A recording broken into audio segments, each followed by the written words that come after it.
Hello. You feeling good? You sound good. You look good. Tell your neighbor, say, you look good and sound good. And if she's single, say, yeah, I said that. Hey, welcome to Red Rocks Church. We're so glad that you're with us. Let's say hi to everybody. Hello, Littleton, Lakewood, Evergreen, Arvada, Brussels, Belgium. What's up? We love you guys. And I want to say a special hello to both of our God Behind Bars campuses. We love you so much. And we're glad you're with us today.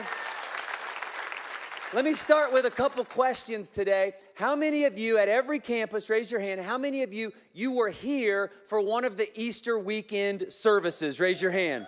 Was that amazing?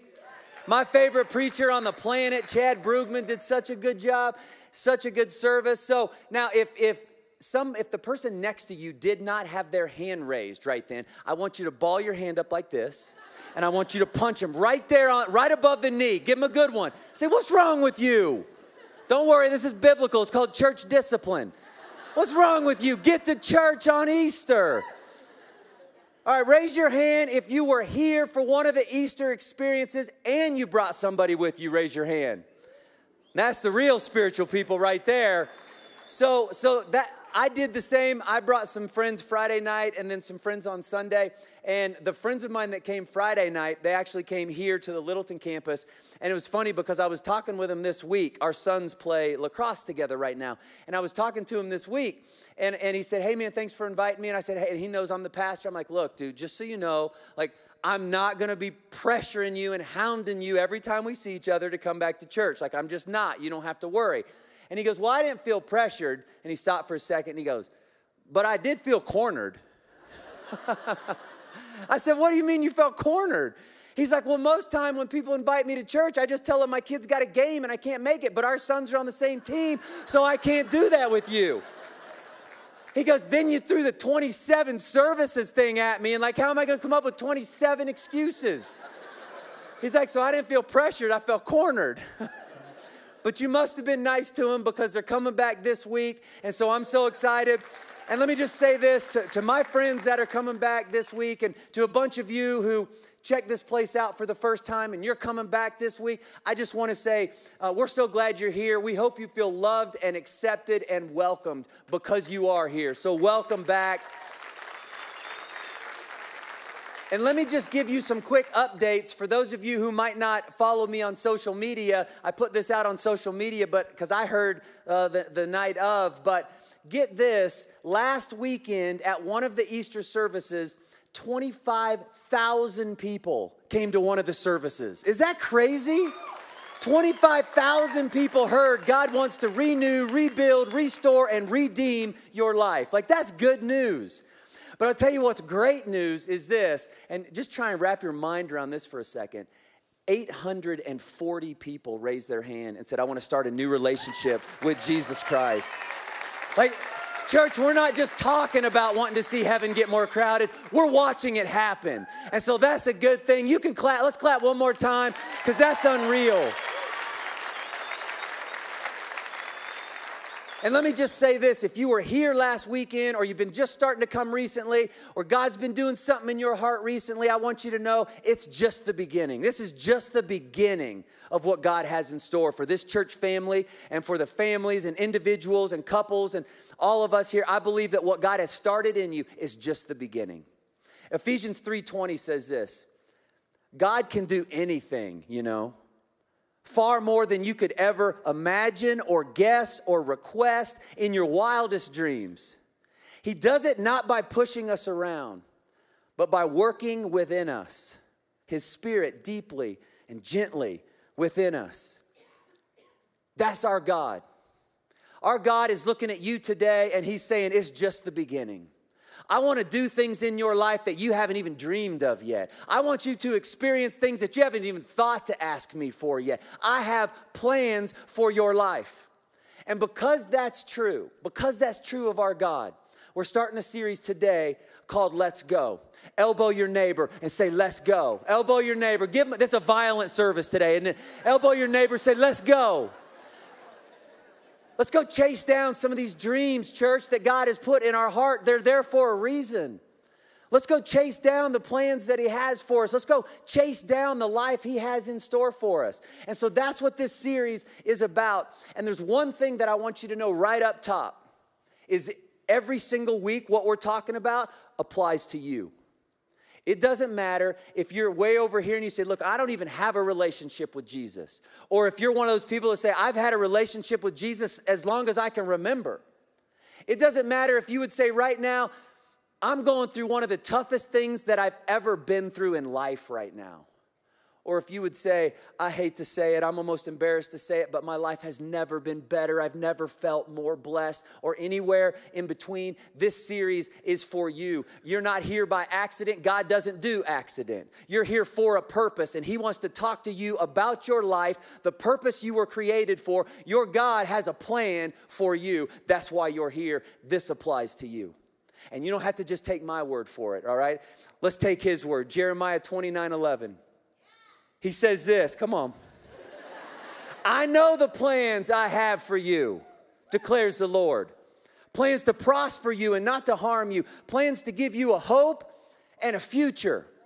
And the way it works is this, and if you've spent any time around the Word of God, you'll know that this is how it works. Because he has plans for you, every now and then you feel like he's just sort of trying to get your attention. Like something in life happens and you go, I think God is trying to get my attention right now. And he taps you on the shoulder and you start to feel something in your heart. And it's the creator of the universe going, hey, psst,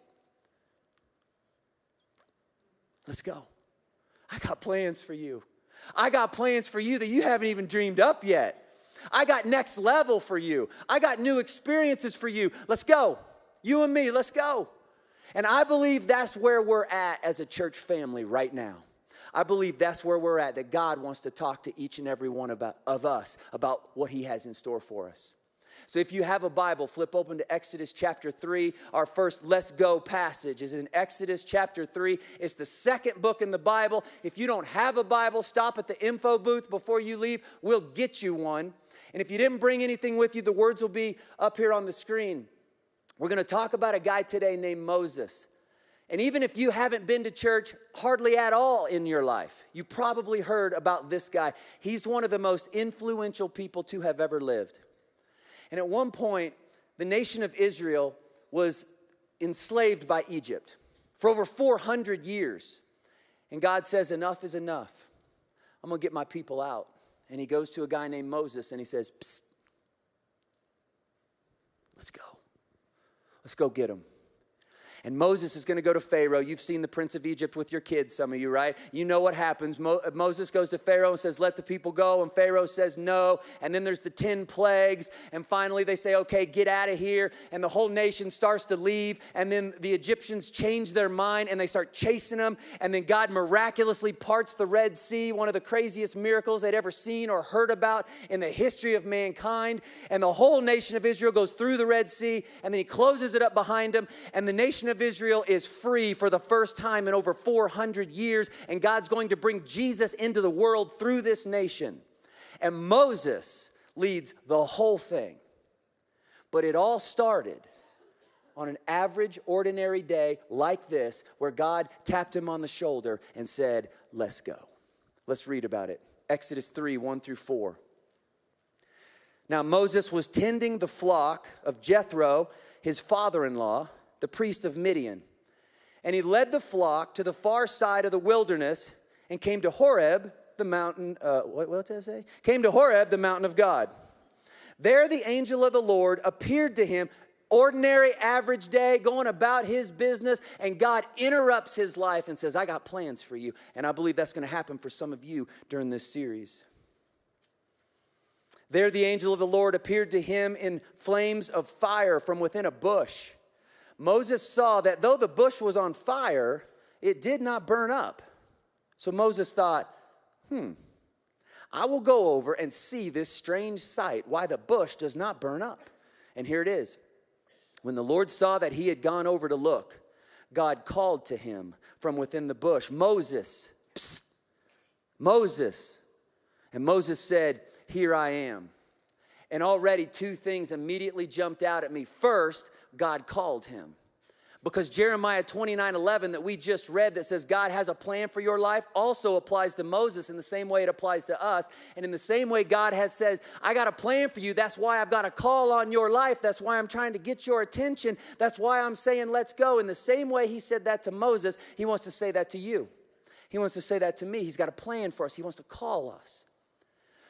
But see, the pivotal part in this story to me as I started studying it is that Moses actually goes over, hears the call, and then says, here I am. He didn't have to do that. He didn't have to lean in. He didn't have to start listening. He didn't have to say, here I am. He could have heard the call and just kept going about his day. He could have ignored it. He could have pretended that it didn't happen. In the same way, you can come to a service like this, and you can feel God start to move on your heart. You can feel God start to tap you on the shoulder, start to call you towards something, and you can go home and pretend it didn't happen. You can go home and ignore it. You don't have to lean in. You don't have to listen up. You don't have to say, here I am. But Moses did. And understand this, if he doesn't lean in and say, okay, here I am, he never finds out what God had in store for him.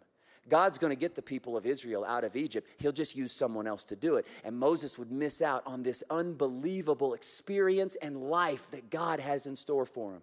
And the same's true for us. The only way we actually get to find out what God has for us is if we're willing to let God interrupt our lives, to go over and say, God, I'm leaning in. I'm here to listen. Here I am. Talk to me. If you want to find out what God has for you, at some point you got to say, okay, God, I'm going to listen to you, right? Something I was reminded of in the past couple weeks, like a bunch of you, our kids had spring break recently. And we had a spring break crisis at my house with my 3 boys. Would you guys put that picture up? That's a picture of my 3 boys. That was Easter weekend. That's their Easter best. # back in black. Come on. Well, the little one there, his name is Ashton. The middle one on the left is Austin, and then Ethan is the oldest one. Well, the little one, he's the violent one of the group. He had a meltdown. He lost his phone. You know what I'm talking about, parents. When a child, now he doesn't actually have a phone. He has one of our old phones, but he calls it his phone, and he plays games on it, all right? Well, he lost his phone. It was spring break, and we're all going in different directions. So Ethan was going with some friends of ours, the Parks family, to California. So he's gone. Now Jill's going to take the younger 2 up to the mountains and actually be with some of my family. And I was staying in town because I had to speak the next weekend, and I love Jesus. And so I stayed and just sort of focused on God, you know what I mean? So that's a different conversation. But the little 2, for 2 days, Ashton is freaking out because he can't find his phone, and he knows he's going to be in a car for hours. So he's asking me, Dad, have you seen my phone? No, I haven't seen your phone. Mom, have you seen my phone? No, I haven't seen your phone. Austin, have you seen my phone? No. Let's call Aunt Megan. Aunt Megan, have you seen my phone? Did I leave it in your van? We're tearing couches apart. We're looking under beds, under dressers. Like, it's a crisis. 2 days. Everybody that we've been in contact with, have you seen Ashton's phone? Like, that's what. Finally, Jill goes, you know what? I'm just going to call Ethan. I don't know why he would know where it's at, but I'm just going to call Ethan. She calls Ethan, honey, have you seen your little brother's phone? He goes, oh, my bad. Son, what have you done? He goes, and he proceeds to tell Jill what he did. What happened is the day before he left, his youngest brother started playing his phone and ran the battery down. And he got mad, and he thought, well, if I can't use my phone, you can't use yours. So he hid it behind a picture frame on the bookshelf. We've been tearing the house apart for 2 days. It's hidden behind a picture on the bookshelf. And when Jill told me this, 4 things immediately came to mind. Number 1, I'm going to beat you when you get home. Number 2, stop acting like your mama. Number 3, that's pretty funny. Number 4... and this is it. Sometimes, if you want the right information, you got to talk to the right person, don't you? And listen, we're all asking the same question, church. Every single one of us. It's the biggest question we wrestle with in our lives. What's my purpose? What am I here for? What was I created for? And isn't it crazy that sometimes we spend years of our life asking everybody except the one who knows? I'll talk to my parents about it. I'll talk to my friends about it. I'll talk to my spouse about it. I'll talk to coworkers. I'll talk to other students. I'll talk to my cousin. I'll read 7 books on purpose for life, and I'll never go to the one person who created me and put that very purpose inside of me. Isn't that true that we do that?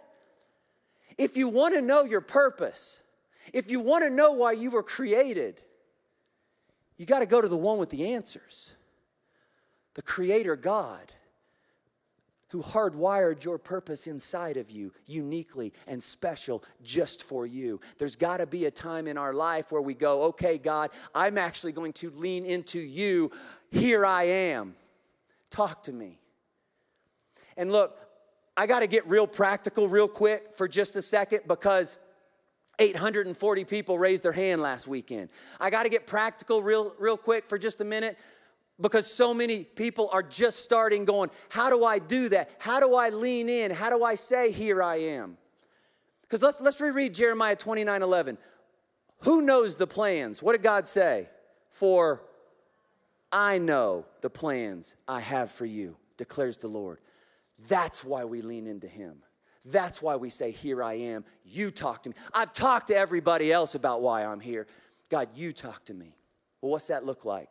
I want to give you 3 real simple things to start doing. Number 1 is this: keep coming back. Just keep coming back. Because every week we're going to get out the word and we're going to say, God, talk to us. And in fact, when you come back, don't just attend. Don't just watch. Don't just come here for somebody else. Just have a little moment with God right when you walk in the doors, no matter what campus you're at. Have a moment with God before you put your earphones in and you hit the treadmill in the gym. Have a little moment with God wherever you're at and say, okay, God, this is not routine. Talk to me. Just talk to me about my life today because I need it. And he will. The second thing is this: start doing life with some other people who are leaning into Jesus. You'll be amazed at what it will do for your relationship with God if you'll just start doing life with some other people who are leaning into him also. That's why for a lot of our Denver-based campuses this week, group launch is such a great thing to be a part of this week, because you can start doing life with some other believers on purpose. It won't happen by accident. You got to do it on purpose. And the third thing is this: start spending some quality time, some alone time with just you and God. When I first came to church, someone said, look, you want to experience life change, give God 10 minutes. Just 10 minutes a day. Just spend 5 minutes talking with him about what's on your heart, and spend 5 minutes reading part of the Bible and just saying, God, you talk to me. And you will be amazed. If you start doing that, it'll feel awkward. It'll feel messy. You'll feel insecure about it when you first start. You'll be amazed. You'll walk down life a few months and you'll turn around and you'll go, what? I can't believe what God has already started to do in my life by just me spending some time in his presence each day. When the presence of God is in our lives, it flat out changes things, church. So keep coming back. Start doing life with some other people who are leaning in, and spend a little bit of one-on-one time with God and watch what he'll do. He'll change things. And that's what Moses does. Moses walks over and he says, I'm not going to ignore the call that God has put on my life. God, here I am. God says, that's all I'm looking for, is you being willing to listen. Now let me give you part of the plan. Exodus 3, verses 9 and 10. Now the cry of the Israelites has reached me, and I have seen the way the Egyptians are oppressing them. Here it is. So now, go. I'm sending you to Pharaoh to bring my people, the Israelites, out of Egypt. God has this moment with Moses where he says, psst, let's go. I got plans for you. Let's go. And you know what Moses said? What? That's what he said. The same thing you and I would have said. Are you serious? That's what he said. Here, he said it like this. Let's reread 10 and then we'll get Moses' reaction. So now go. I'm sending you to Pharaoh to bring my people, the Israelites, out of Egypt. But Moses said to God, what? Who am I that I should go to Pharaoh and bring the Israelites out of Egypt? You can't be serious. And then if you read these two, chapter 3 and 4, it's this hilarious exchange between Moses and God, right? And Moses is telling God why the plan won't work. It's just great. Chapter 4, verse 10, Moses says this, pardon, pardon your servant, Lord. I'll tell you why this won't work. I have never been eloquent, neither in the past nor since you have spoken to your servant. I'm your servant, I'm just not good at anything. I am slow of speech and tongue. And Moses said the same thing that we feel sometimes when we feel like God's calling us to do something. What? No, I can't do that. I'm not good enough for that.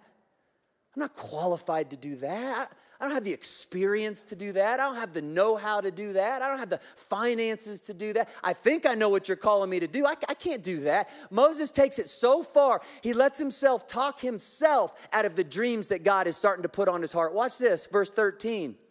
Pardon your servant, Lord. Please, just send someone else. Like, I can't do this. And some of you know exactly what that feels like. Because right now, God is calling you to start a relationship with him or to go deeper with him. And you're going, what? Like, that's just not me. Like, I don't think I could do that. Like, I'm not that good. I'm not that spiritual. Some of you, God's calling you to start something right now. You know it in your heart. He's calling you to start a company, start a ministry, start an outreach, start a church, start giving, start serving, start helping somebody in need. He's calling you to start something and you're going, wait, what? Like, how? Someone like me can't do something like that. I got so many questions. I don't know how it could even be possible. Some of you, he's saying, no, I don't want you to leave what you're doing. I want you to stay and continue doing what you're doing and be extremely faithful and watch me do miracles through that. And you're going, wait, what? I don't know if I can do that. But we feel it. We feel the same thing Moses felt. We feel God saying, let's go. And we all of a sudden start figuring out ways and reasons why it can't happen. And the same thing God said to Moses in response to all his questions and all his concerns and all his doubts, I think is the same thing he would say to a whole bunch of us right now. In 4 verses that we're going to look at, he says 3 things. He says, Moses, I'm calling you. I'm going with you, and I'll equip you. See, when you understand that, it changes everything. Let's reread 2 verses we already read. Verses 10 through 12. Sorry, 3 verses, yeah. So now go, I'm sending you. You're not sending you. You didn't choose you. I chose you. I called you. Your parents didn't call you. Your friends didn't call you. Your critics didn't call you. I called you. That's how you know it's possible, Moses. Because I'm the creator of the universe and I created you and your purpose and I know your potential and I'm calling you to do this. Nobody else. I'm calling you to go to Pharaoh to bring my people, the Israelites, out of Egypt. But Moses said to God, who am I that I should go to Pharaoh and bring the Israelites out of Egypt? And here's the second one. And God said, I will be with you. I'm not saying go by yourself. I'm not patting you on the butt and saying, go get him, kid. Every single place, every single thing, every single person I call you to, I'm going with you. See, that changes things. That's why we called this teaching series, Let's Go, not You Go. Let's is a contraction for what? Let us. That's what God's saying to Moses. Moses, let's go. Let us, you and me, let's go chase down impossible together. That's what he's saying. He says, I'm the one who called you, and I'm the one who's going with you. So you can have peace. You can have joy. You can be confident in what I'm calling you to do. And then lastly, he says, because I'm going to equip you. Chapter 4, verse 12, he says this, now go. I will help you speak and will teach you what to say. God says it's not about you being qualified for what I'm calling you to. It's about the fact that I'm going to qualify you as you start trusting me, as you step out, as you start going. I'll give you the strength. I'll give you the ability. I'll give you the knowledge. One of the things we pray for all the time as a director team here at the church is, God, give us wisdom beyond our experience. And that's what he does. He says, you trust me, you keep moving forward, I'll qualify you every step you take. I called you, I'm going with you, and I'll equip you so you can do what you're being called to do. See, that changes everything. And I made this little statement that I want you to take with you. Would you put up that slide? It says this: God called me, he'll go with me, he'll equip me. Would you guys say that with me at every single location? I don't care if you're on a treadmill right now. Don't worry about what the person next to you thinks. Say this out loud. Let's state this over our life. Ready? God called me. He'll go with me. He'll equip me. Let's say it again. God called me. He'll go with me. He'll equip me. Now say it like you mean it. God called me. He'll go with me. He'll equip me. That's it. I want you to take this statement home with you, memorize it, start to quote it over your life, start to stand on it, because listen, you'll try and talk yourself out of the dreams that God's put on your heart. People around you will oftentimes try and talk you out of the dreams God has put on your heart. Satan himself will try and get in your ear and talk you out of the dreams that God has put in your heart. And whenever you start to hear those voices and whenever you start to give into that fear and those unanswered questions, you go, no. I'm not going to be talked out of what God is calling me to do. You know why? Because he called me, he'll go with me, and he'll equip me. So yes, I can. That's what we do, church. Can you guys make some noise? You're too quiet in here.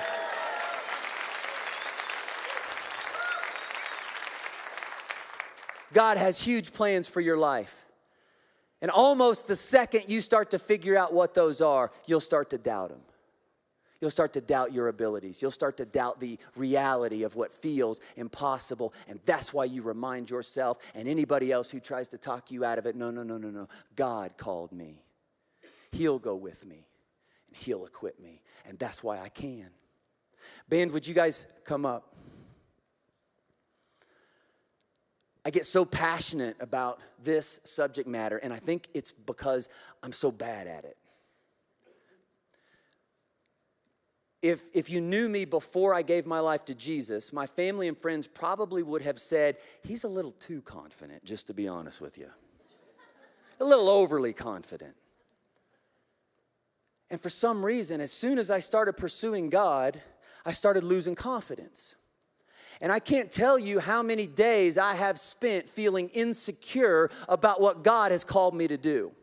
And I'm sick of it. I hate it. I hate it for me, and I hate it for you. The first time I got brought to church, I sat in a room like this, and I'm thinking, they don't want me here. I just smoked half a pack of cigarettes at the front door. I got drugs in my pocket. They don't want me here. God doesn't want me here. I can't do this. And then I felt called to be an intern. I'm like, I can't be an intern at a church. Like, I got a college degree in biology.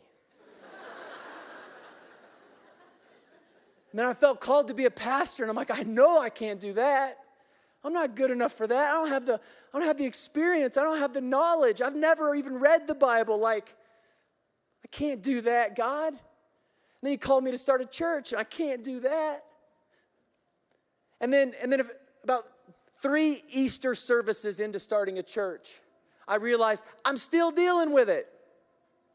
We had our biggest Easter service ever, 500 people. We thought revival had hit Denver. 500 people, and I went home on cloud 9, and I'm just like, boom, look at that. And I felt so good. And then I checked my email. And I got an email from somebody who was at the service. He said, I listened to your message today, and in fact, I've listened to several of them. And he proceeded to tell me all the things that I'm not good at. And he didn't just have theological differences. He also just started breaking down just effective communication skills. And he started talking to me about how this is how an effective communicator is able to do things, and this is how you can't do those things. And then he said this, and I'll never forget it. He said, I feel like God is calling me to tell you, you need to step down. And he said this, he said, listen, he said, you're going to be the ceiling. Your inability to communicate is going to stifle where this church could go. You need to step down. And I brushed it off. I don't listen to that. A few months later, me and my family were on vacation. We were on this little island outside of one of the Carolinas. Someone gave it to us. We didn't have a penny to our name. Someone gave us this whole thing free. And it's one of these little places where you don't even drive cars, you just drive golf carts around. And we're there for like a week. And I was talking to my wife there. We had a 5-year-old son and a 3-year-old son. I was talking to my wife. I said, babe, I don't think I can do it anymore. I thought I had thick skin, but I don't. And I thought I was tough, but I don't think I am. And when I said I wanted to start a church, I had no clue what I was getting into. And I had no clue how much pressure I was going to feel and how vulnerable I was going to feel. And I was tired of it. And I think I want to quit. And I said, look, you know that my dream all through college was I wanted to be an orthopedic surgeon. That's not that funny. I heard a ha. I always wanted to work with athletes. I love sports. I wanted to be rich, so I thought surely doctors are rich. The truth is, and that's why I had a biology degree, and I was prepared for the MCAT, and I had the grades for it and the whole thing. And I said, look, I know it'll take us, I literally spent the week talking to some doctors and finding out exactly what the process would be. And I said, Jill, it's going to be a real tough 8 to 10 years, and we're going to go through some tough times financially, but we're already broke, right? So I said, look, but think about this in 10 years from now. Like I could be a doctor, I could be still working with athletes, I could be helping people. I don't have to listen to stupid emails. And literally I came to the conclusion that that's what I was gonna do. All I had left to do was to call Scott and tell him. And it was me and Jill and my 5-year-old. We're driving on this little golf cart. I said, son, do you know what I do for a living? He said, you're a pastor. I said, do you know what pastors do? He said, they tell people about Jesus. I said, yeah. I said, do you know what doctors do? He said, yeah, they help me when I have a cold. I said, yeah, that's pretty cool, isn't it? I said, how would you feel if Daddy was a doctor? And he said, but Daddy, if you're a doctor, who will tell people about Jesus? And I lost it. And God spoke to me through my 5-year-old. Doctors are amazing. It's just not what I'm called to do. And God gave me this one verse, Romans 11:29, for the gifts and the calling of God are irrevocable.